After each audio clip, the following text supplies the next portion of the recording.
Dicari warganet kali ini bersama Rocky Gerung. Waktu itu Rocky Gerung waktu di Q&A pertama kali ada pertanyaan yang belum terjawab nih. Coba kita lihat pertanyaan apa sih sebenarnya? Wah, Q&A dendam banget nyimpan pertanyaan. Jadi gini Bang, di antara Pak SBY, Pak Prabowo dan Pak Jokowi kira-kira yang lebih pintar dari Abang ada nggak? Itu yang pertama. Yang kedua, kalau nggak ada, siapa yang menurut Abang paling nggak di sini tuh yang bisa di Indonesia ini yang lebih pintar dari Abang?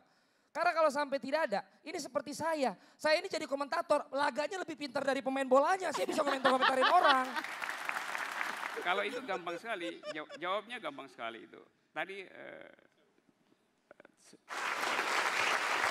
Siapa Bang yang lebih pintar sebenarnya menurut Bang Rocky?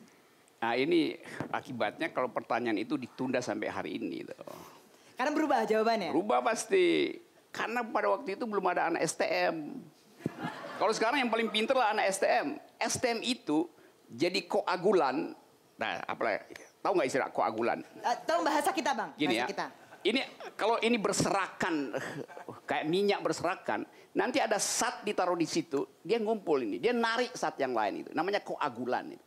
Membuat jadi agulasi itu. Nah, STM ini adalah koagulan. Ditulis supaya gampang dia. Marah nih. Jadi STM ini jadi koagulan dari seluruh kecerdasan oposisi itu. Jadi kalau ditanya siapa yang paling cerdas di antara mereka itu, ya anak STM. Karena dia mampu untuk mendefinisikan situasi hanya dengan melihat cover majalah Tempo. Dia udah ngerti semiotik dari kecurangan dan segala macam bohong. Dia nggak perlu baca Tempo. Nanti ada menteri bilang, Anda baca Tempo STM. Kami nggak perlu baca Tempo. Kami tahu apa artinya Pinocchio itu. Jadi itu kecerdasan publik ada di situ tuh. Oke, Sultan, kamu fakultas apa? Bukan Fisip, teknik. fisip. Oh, fisip. Oke. Sibilom Berarti kamu politik. belum terlalu pintar karena kamu bukan anak teknik. Oh, saya pernah belajar, saya pernah jadi mahasiswa fakultas teknik, jadi saya ngerti soal-soal gitu. Saya juga fisip, jadi saya kayaknya nggak setara gitu loh pikirannya. Silakan. Gini, Sultan. sebetulnya saya pengen bertanya begini. Bang, abang khawatir nggak kalau resonansi dungu? Tunggu, kata resonansi itu, lu tulis resonansi itu. Nah, ini yang pengen saya tanyakan. Masih dendam. Kata-kata dungu ini, apakah resonansinya itu tidak penghakiman Bang? Ada ego ya. intelektual. Jadi saya coba membela Oke. Bang Ruhut ini. Dari tadi dihakimi terus kan kira-kira begitu. Oke, jadi Anda berupaya untuk membela dia sambil menjadi devil's advocate saya. Advocatus diaboli. Tahu artinya? Advocatus diaboli. Itu bahasa hukum Ruhut itu. Nggak pernah punya kompilasi. Ya, ngomong Yang aja. ini Bang Ruhut yang jawab. Saya kebetulan lawyer papan atas. Jadi jangan kau ajari ikan berenang. Ngomong aja. Oh, Ayo gitu. silakan. Ngomong aja. Oke. Ada lawyer paling tinggi di dalam taraf intelektual namanya Richard Posner. Dia menulis buku tentang economic analysis of law. Jadi acuan seluruh dunia. 13 kali terbit. Dan dia adalah hakim agung di Amerika Serikat. Itu diucapkan juga oleh beliau. Jadi kalau Anda nggak ngerti Richard Posner, Anda bilang Anda lawyer papan atas, bagi Richard Posner Anda itu papan yang paling dangkal itu. Anak saya umur 14 tahun, bacaannya lebih hebat dari kau. Oke. Ya Rocky. Ya, bagus itu. Jadi nggak usah bangga Ya, kau. karena itu saya bangga Siapa anak-anak. kau? Benar. Ini ada ngaca. Ngaca ya. Biar pintar kau Rocky. Kau nggak pernah ngaca, jadi ngomong sembarangan saja. Ya, ini caranya. Makasih Rocky. Ini Ini kan tadi bukan soal pribadi.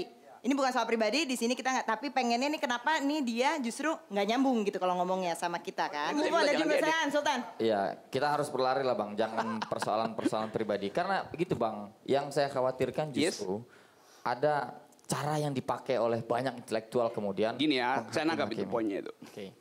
Di Prancis diajarkan tentang reasoning, logical fallacies dari umur SMP. Sehingga dia bisa berbantah-bantahan dengan anggota MPR ini. Bukan saya ingin serang-serangan lihat pribadi, itu. bukan serang-serangan pribadi ya Bang Bukan ya? serang pribadi. Jadi sistem pendidikan kita mau menghindari ketajaman argumentasi.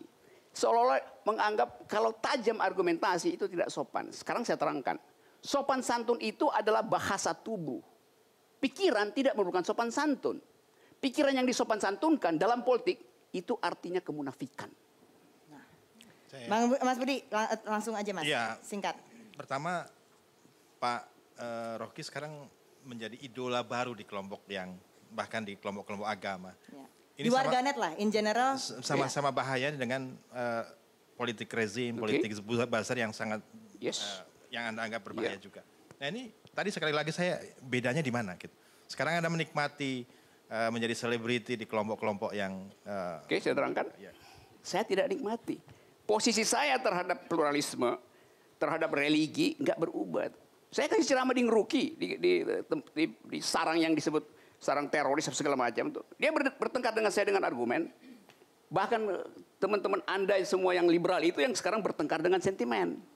Jadi framing itu memperlihatkan bahwa kita sebetulnya menginginkan segregasi itu terjadi karena agama. Enggak, saya ingin pisahkan bukan orang suci dan orang kafir. Saya ingin pisahkan orang dungu dan orang yang berpikir. Oke, kalau gitu sekarang pertanyaan terakhir sebelum epilog nih. Bang Rocky nih kalau saya lihat di tweetnya itu masih juga nyebut bong. Kan udah lewat kita pemilu, udah selesai. Oke, udah lewat. Pemilunya udah lewat. Bahkan presiden udah bilang jangan sebut lagi kampret segala macam cebong. Tapi faktanya masih ada. Bong itu adalah sinonim dari kedunguan. Sinonim dari kedunguan. Iya. Catat itu. Bukan Itu kan definisi yang Rocky definisikan sendiri kan? Itu definisi yang Anda definisikan sendiri. Saya definisikan itu dan akan dicatat kemudian akan masuk di dalam kamus Indonesia berikut. Kenapa? Ada soal apa? Oke. Kita dengarkan epilog Kang Maman yang kali ini akan dibacakan oleh Ari Kirana. Oke, Ari. Koalisi oposisi dua sisi dari koin demokrasi. Menjadi corong penyambung dan pembesar suara, pendukung setia, pemuja mati-matian adalah hal biasa saja. Menjadi oposan, menjadi lawan, bukan kawan dalam perhelatan perpolitikan pun hal yang biasa saja. Tinggal tanya yang mengemuka. Kebenarankah yang dituangkan? Kebenarankah yang diperjuangkan? Atau semata dengungan keriuhan? Terus teriakan apapun agar lebih viral dan trending ditimbang kebenaran. Voice atau noise? Voice atau invoice? Mampukah kita melepaskan segala kelekatan terhadap kepentingan diri, baik di posisi sejalan ataupun yang berlawanan? Pertanyaan yang hanya bisa dijawab oleh nurani masing-masing. Nurani yang mungkin saja sejalan dengan ajaran, jangan mau dibayar untuk jadi bodoh. Jadilah cahaya yang menerangi, yang menerangkan, memperkaya wawasan, dan memberdayakan. Sebagai penutup, jangan biarkan kebisingan pendapat orang lain mematikan dan menenggelamkan nurani dan batin. Cakep. Terima kasih banyak Rocky Gerung dan tadi sudah ada Denny Sragar yang bergabung bersama kami dan terima kasih pada para panelis. Dan kita sekarang boleh berfoto, kita akan kembali setelah, kita akan kembali minggu depan di waktu yang sama saking serunya soalnya. Sampai ketemu minggu depan, silakan.